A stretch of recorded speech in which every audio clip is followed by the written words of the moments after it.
Axşamınız xeyir dostlar. Hər gecə bir nağıl dinləməkdən yorulmadınız ki? Elə isə keçid alaq növbəti nağılımıza.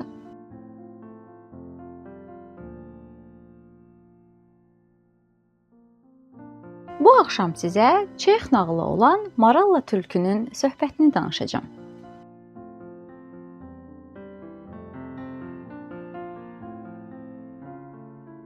Tülkü meşədə dolaşarkən birdən maralla qarşılaşdı.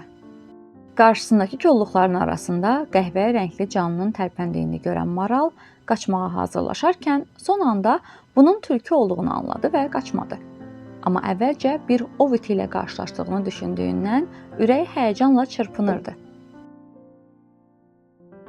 "Ah, tülkü dostum, qorxudan ürəyim düşdü. Səni ov iti bilmişdim." "Məndən niyə qorxursan ki? Hətta itdən də qorxmalı deyilsən. İri, boylu, buxunlu bir heyvansan. Uzun incə ayaqların, heybətli, budaqlı buynuzların var. İt sənə nə edə bilər ki? Bıçaq kimi kəsici buynuzlarını tərpədən kimi ən nəhəng it qorxub qaçacaq."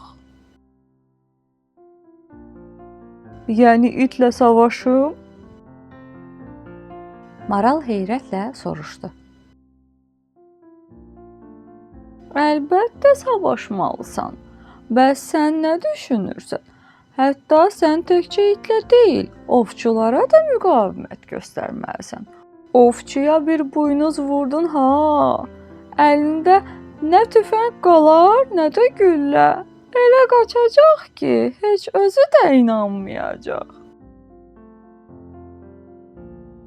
"Etiraf edim ki, heç belə düşünməmişdim."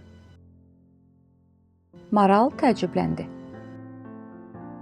"Mən nə vaxt ovçu və ya it görsəm, qaçmaqdan başqa çıxış yolu görmürəm."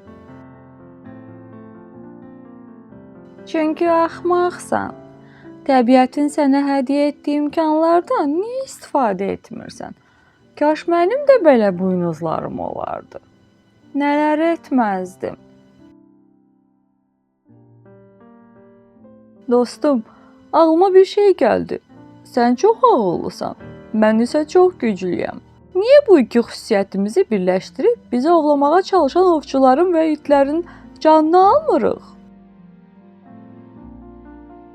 "Əlbəttə, əla fikirdir." Tülkü təsdiqlədi. "Əminəm ki, biz birlikdə müqavimət göstərməyə başlasaq, tezliklə bütün ovçular çox təhlükəli və lazımsız işə girişdiklərini anlayacaq və ovçuluqdan imtina edəcəklər." Elə bu vaxt uzaqdan it hürüşməsi eşidilməyə başladı. Ovçuların səsi get-gedə yaxınlaşanda bir az əvvəl danışdıqları kimi maral ayaqlarını qüvvətlə yerə basdı. Buynuzlarını da qabağa verib hücuma hazırlaşarkən tülkü bir göz qırpımında aradan çıxdı.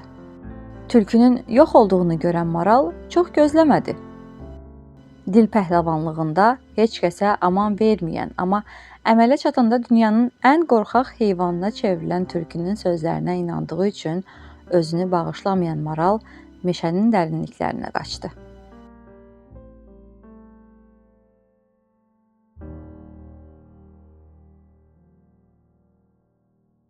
Bu axşamki nağılımızın da beləcə sonuna gəldik. Növbəti axşam yeni bir nağılla qarşınıza gələcəyik. Amma siz hansı nağılı dinləmək istəyirsinizsə, mütləq şərhlərdə bizimlə bölüşün.